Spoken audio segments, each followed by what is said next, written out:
Hey everyone, welcome back to another episode of Three Uniques. I'm Brenda Rigney, and I'm really excited to introduce you to Keri Fraser. Hey Keri, how are you doing today? Hi, Brenda. I'm good. How are you? I'm doing really well.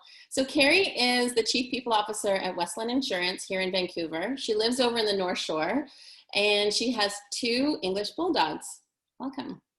Great. Thanks, Brenda. It's great to be here. Hi, everybody. Just a little bit more about me. So I'm HR leader here in Vancouver with over about 20 years of experience currently at Westland Insurance. Prior to that, I was at Colliers International leading their HR team for North America. I'm really passionate about helping organizations scale and grow, but really making sure that we're thinking about inclusivity and maintaining that culture and engagement as we grow. On a personal side, I'm really passionate about my two dogs, as Brenda said. I spend a lot of time with them and taking advantage of the North Shore. And then doing CrossFit. My husband and I have been doing CrossFit for about 7 years. So that's a big part of our life. Amazing. Thanks for sharing that, Keri. Yeah. And we asked you today to share your three uniques with us. So would you mind doing that now? Sure. So my three uniques is I'm sensitive. I have an extreme desire for fairness, and I'm exceptionally organized. Amazing. Thank you. So let's go back up to the top. So your first unique being sensitive.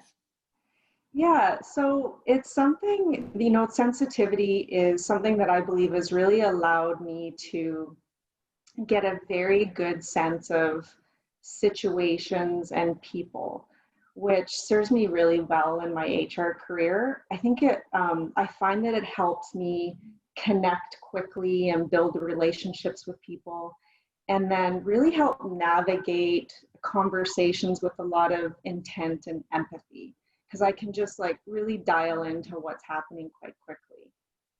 I think what I find is that I have a real natural comfort going into approaching discussions that many people might find more challenging than I do. I like it, and I really like coaching leaders and people on how to go into those discussions. So, and I find I do a lot of that in my HR career, throughout the beginning. And now I spend a lot of time with the CEO and executives and really helping navigate some pretty complex situations. And so that sensitivity and seeing how to approach things, I think really helps things. I love the fact that you've got that, first of all, is your first unique to share with us. And secondly, the fact that typically in business, and as an executive, you don't necessarily hear the word sensitive or sensitivity come up. Although we want that in our workplaces, we want leaders that have empathy, emotional intelligence, practice that level of compassion. You don't necessarily ever hear an executive say, I'm a sensitive person, or I value sensitivity. It's something that they tuck away. It's you need to put your armor on. You need to, be strong and impactful and. Yeah, I agree. And, to be honest with you, Brenda, I think for years I maybe viewed it more as a weakness and felt it was, especially as a female leader, I think it's something I'd felt that, and I've been told I'm too sensitive. And so that hearing that sounds like a weakness, but it's actually my superpower, and it's not something that you can necessarily train. It is innately who I am. And so over the years, as I've grown, it's something that actually I really tap into, and I'm really proud of showcasing. That's awesome. And actually, even just going back to what I said earlier about is it, you expect executives to be strong and impactful. Your strength, your impact is that you're sensitive. Yeah. And that you can pick up on the things that maybe somebody that's sort of more, I don't know, boisterous or whatever those things are, would miss it, right? Yeah.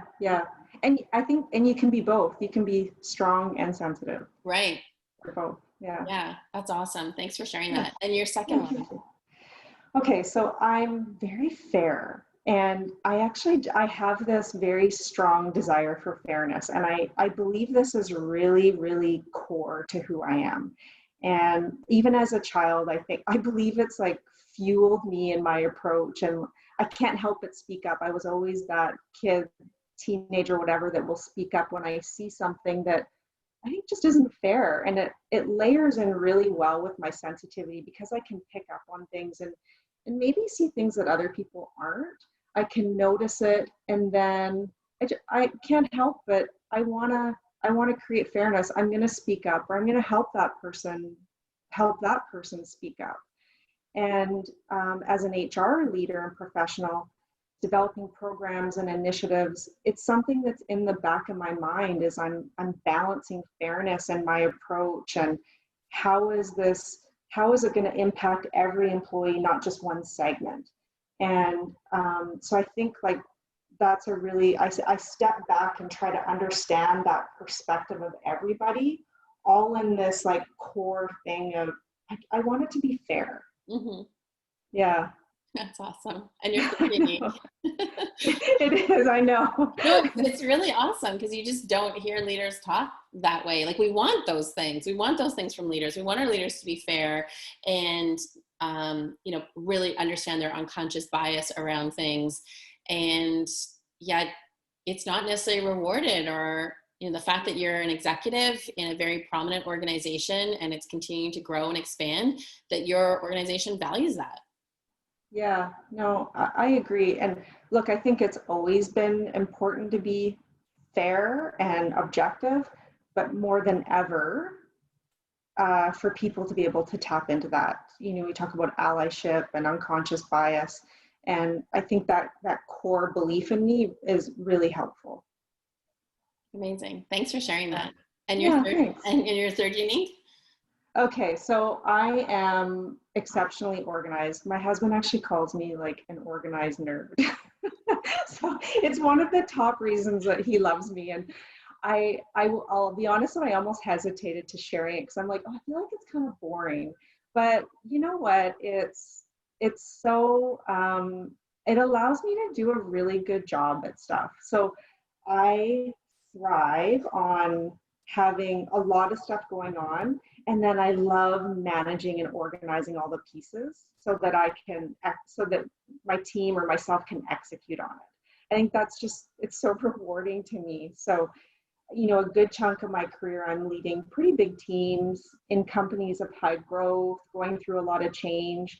And so those organizational skills of being able to take all these initiatives, manage all of them, put together a plan that feels achievable and makes sense, helps myself and the team feel like, okay, like we got this, we can do it.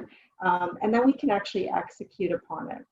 So it's not boring. It's actually a really critical skill for me as a leader. That's awesome. I remember seeing you speak at a conference years back around when you implemented the performance management system at Colliers. And I can actually see that playing out even when you were talking about how you implemented the performance management new way of working, all the systems, the processes, the communication for managers, setting them up for success, even with your own HR team. The way you presented was a very systematic way, like your research, making the decision, actually designing it, implementing it, analyzing the effects of it. It was all very systematic and organized. So you can see how it also plays out in your work, even if like your software is perfectly organized too. Yeah, exactly. Is your software perfectly organized? That's a question that probably viewers want to know. It is. My software is like, I've got my sports athletic socks on one side and then my like casual day-to-day. Perfect. It is. And I love to-do lists. I've done to-do lists since my mom always did them. So it was like, I love checking things off, and I use the reminders app in like the notes app and the reminders app. And I love sharing it with my husband, and then I can add tasks for him, and like, this is your task, this is that. So it's just like, and we're moving soon. So I love kind of working through like, what are all the steps we have to go through? And right. It naturally comes to me. I can take something really big and just like, okay, let's just break it down into executionable like steps. And it makes complete sense. Yeah, it's I'm fun. sure Paul's used to it now. He loves it. He does. Good. Yeah. So, seeing how you are a dog owner, where's your favorite place that you and your husband like to take your dogs? We actually love walking a few blocks down right on the water in Lower Lonsdale, so the Key. Mm-hmm. So because we have English bulldogs, they're lazy and they don't have a ton of athleticism. So, but it, yeah, so we don't go on big hikes with them, but they love being around the ocean. So, and it's so beautiful. You walk down to the quay, there's tons of people that give them attention. You can see the view of the city. We usually sit down there and have a coffee and a pastry. So that's Right. our favorite, like Saturday, Sunday ritual. Yeah, that's awesome. And Yeah. what's something you've been reading or delving into, like out of your own like sort of level of curiosity, an area of interest that you've been exploring? Yeah, I'm very focused on being anti-racist. And so my reading is, so I've just finished, oh my gosh, I'm terrible with the name of White Fragility, I just finished. So I'm diving into books around that topic right now. Right. I'm trying to spend a good portion. I carve out a bit of my day to really delve into that topic right now. I have subscribed to a couple of blogs and newsletters. So I spend my morning like with my coffee, reading on the subject and then reading books on it also. That's awesome. I'm doing the same thing. I'm reading Becoming an Anti-Racist by it's Professor Kendi. Oh, yeah, Yeah. that's on my list. Oh, great. Yeah, I'm actually doing it through Audible, and it's pretty heavy at times because it's also his own personal journey of becoming an anti-racist, which was really eye-opening for me. It's like, how could somebody that's African American be a racist? Like he fully Yeah, admits to being that, but at some point in his life, as a child, as a teenager, being almost ashamed to be Black, and yeah, then overcoming that racism himself with his own wow. race. And that was fascinating to me to sort of hear it from his perspective and just like the evolution, the growth that he had to go through and doing that Wow, journey. So yeah, it's been pretty moving listening to the story. And then also just the personal reflection of like my own upbringing and things that yes, I either took for granted or just assumed to be true. yeah, And absolutely. just sort of adopted into my way of being. But the nice thing is I know that I can also change that. I can say that, that's not true. And I never felt good about it. So I Yeah, now can actually just push that away and say, you know what, I'm not going to live my life that way, or I'm not going to have that viewpoint on it, and change my view. So it's yeah. great to kind of hear his journey of going through that as an African American man.